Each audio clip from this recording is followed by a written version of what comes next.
2025-এর যারা এসএসসি পরীক্ষার্থী আছো তোমাদের জন্য সম্পাদ্যের একটা সুপার সাজেশন নিয়ে হাজির হয়েছি। তুমি যদি এখান থেকে এই 1 থেকে 7 এই 7টা সম্পাদ্য প্র্যাকটিস করতে পারো, তুমি 2025-এর যে এসএসসি পরীক্ষা হবে এই পরীক্ষা আমরা 100% সম্পাদ্য কমন পাবো।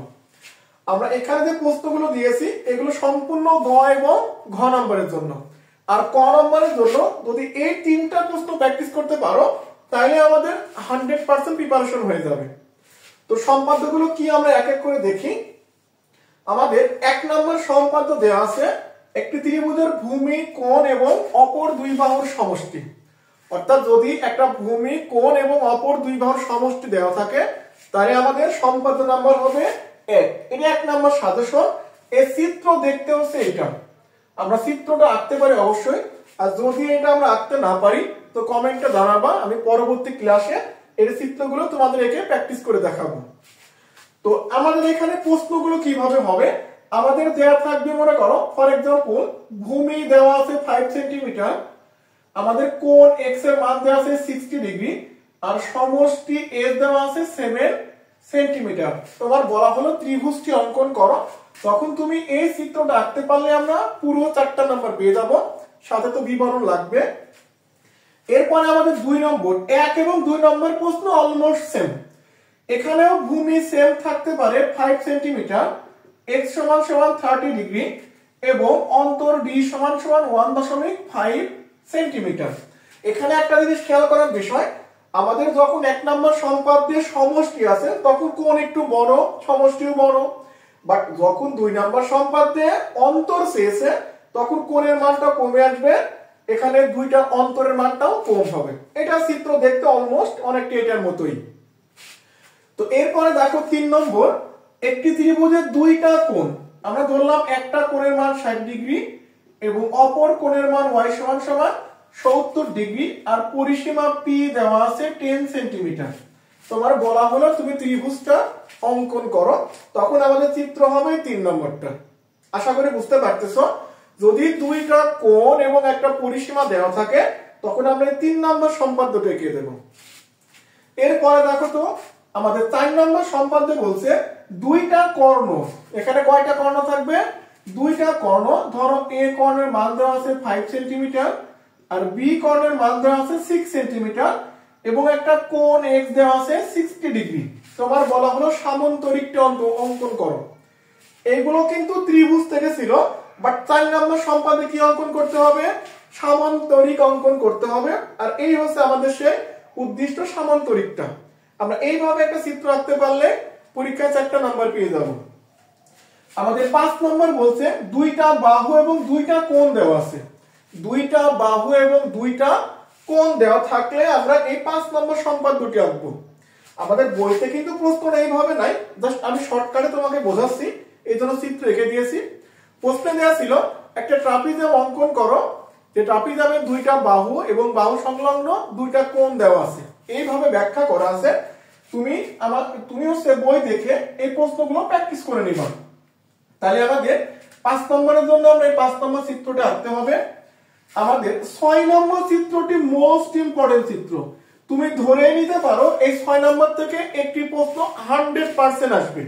6 নম্বরটা কি ছিল ভাইয়া, একটা ত্রিভুজের অন্তবৃত্ত আঁকতে হবে, ত্রিভুজের পরিবৃত্ত আঁকতে হবে এবং ত্রিভুজের বহির্বৃত্ত আঁকতে হবে। এই 3টা যদি আমরা প্র্যাকটিস করতে পারি তো আমরা অবশ্যই এখান থেকে একটা প্রশ্ন কমন পাবো। তো এটা ছিল আমাদের অন্তবৃত্ত, এটা হচ্ছে আমাদের পরিবৃত্ত, দেন এইটা আমাদের বহির্বৃত্ত। এগুলো আঁকা খুব বেশি কঠিন না, যদি তুমি সমস্যা ফেস করো অবশ্যই কমেন্টে জানাবা, আমি পরবর্তী ক্লাসে তোমাদের এইগুলো এঁকে দেখাবো। তো আমাদের 7ম নম্বর জ্যামিতি দেওয়া আছে বৃত্তের বহিস্থ একটা বিন্দু থেকে দুইটা স্পর্শক আঁকতে হবে।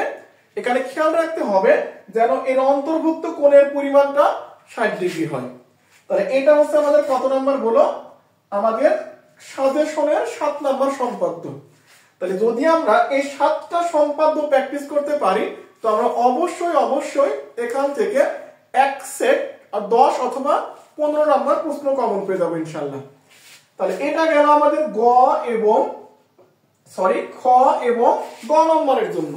তাহলে আমরা ক নম্বরের জন্য কি প্রিপারেশন নেব। সবসময় মনে রাখতে হবে ক নম্বরের প্রশ্নগুলো অনেক সহজ আছে। ম্যাক্সিমাম সময় বলা হয় উদ্দীপকের তথ্যগুলো চিত্রের মাধ্যমে দেখাও। অর্থাৎ এই যে 1 নম্বর সম্পাদ্যটা তুমি আঁকবা, এর জন্য প্রয়োজনীয় তথ্য দেওয়া আছে 5 সেন্টিমিটার, 60 ডিগ্রি এবং 7 সেন্টিমিটার। এই তথ্যগুলো ক নম্বরে আঁকতে বলে। ঠিক একইভাবে এই প্রশ্নগুলোর সেম যেতে পারে, বাট যদি এগুলোর ভিন্ন চাই সেক্ষেত্রে বলতে পারে কম্পাস ও সাদা, কম্পাস এবং পেন্সিলের সাহায্য। এখানে কিন্তু সাদা ইউজ করা যাবে না, আমরা কম্পাস এবং পেন্সিলের সাহায্য 60 ডিগ্রি বা 75 ডিগ্রি কোণ আঁকতে বলতে পারে। তো আমরা জানি কিভাবে আমাদের 60 ডিগ্রি কোণ আঁকতে হয়। যে কোনো একটা দাগ নিয়ে আমরা যে কোনো মাপ নিয়ে যদি একটা বৃত্তচাপ নিই, ওই একই মাপ নিয়ে যদি এখান থেকে আমরা কাটি, তাহলে মধ্যবর্তী যে কোণের পরিমাণটা হবে এটা আমাদের 60 ডিগ্রি হয়।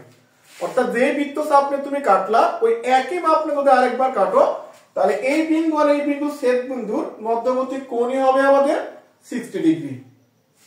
ঠিক একই ভাবে যদি বলা হতো 75 ডিগ্রি অঙ্কন করো, তো ফার্স্ট অফ অল আমরা লম্ব আঁকতাম।